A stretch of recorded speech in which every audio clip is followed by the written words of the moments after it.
Halo semuanya, Assalamualaikum warahmatullahi wabarakatuh. Pada kesempatan kali ini, kita akan belajar tentang materi kelas 5, semester 1, tema 5 yaitu ekosistem, subtema 2, hubungan antar makhluk hidup dalam ekosistem pembelajaran ke-1. Baiklah anak-anak, sebelum kita mulai pelajaran ini, kalian jangan lupa berdoa terlebih dahulu. Tujuan pembelajaran pada materi ini yaitu dengan menyimak keterangan tentang rantai makanan, siswa mampu membuat gambar rantai makanan pada ekosistem lengkap dengan keterangannya dengan cermat. Setiap makhluk hidup memiliki ketergantungan terhadap makhluk hidup lain. Manusia memerlukan tumbuhan dan hewan. Tumbuhan dan hewan juga memerlukan manusia. Makhluk hidup juga memerlukan tanah, udara, dan matahari untuk mendukung kehidupannya. Anak-anak, pada pembelajaran kali ini, kita akan mempelajari tentang makhluk hidup dalam bentuk rantai makanan. Rantai makanan adalah perjalanan memakan dan dimakan dengan urutan tertentu antar makhluk hidup. Baiklah anak-anak, sekarang coba kalian perhatikan contoh berikut ini.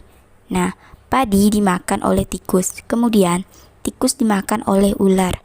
Ular dimakan oleh burung elang. Setelah beberapa waktu, burung elang mati. Bangkainya membusuk, diuraikan oleh makhluk hidup, pengurai, dan bercampur dengan tanah membentuk humus. Humus sangat dibutuhkan terutama bagi rumput, begitulah seterusnya, sehingga proses ini berjalan dari waktu ke waktu. Di laut, yang menjadi produsen adalah fitoplankton. Fitoplankton adalah sekumpulan tumbuhan hijau yang sangat kecil ukurannya dan melayang-layang dalam air. Sedangkan yang menjadi konsumen satu ialah zooplankton. Zooplankton adalah hewan pemakan fitoplankton.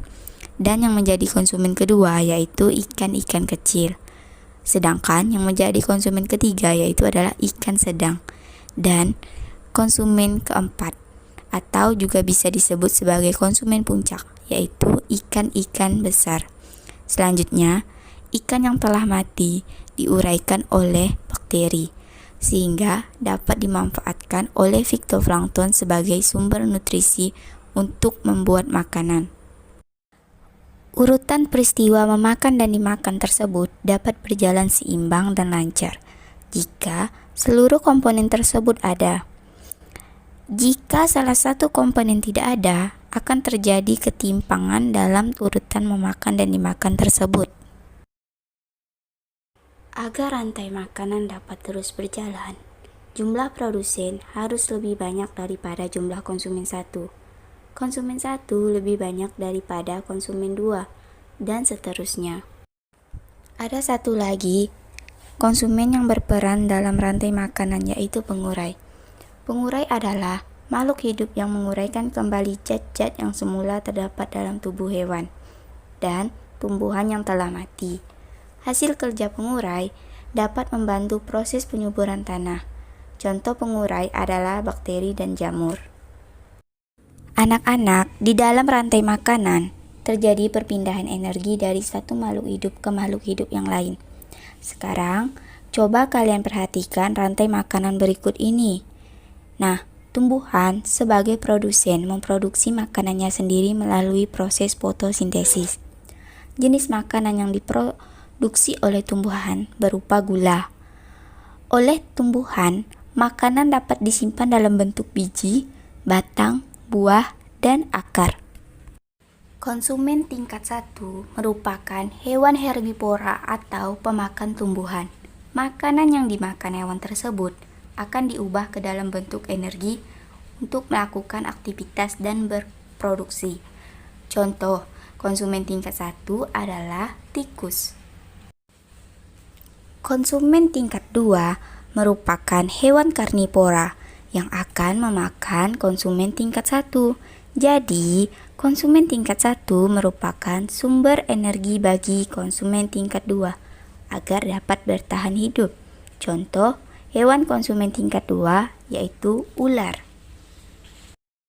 Selanjutnya, untuk konsumen tingkat 3 memakan konsumen tingkat 2. Contoh, hewan konsumen tingkat 3 adalah burung elang. Pada saat konsumen tingkat 3 mati, tubuhnya akan membusuk.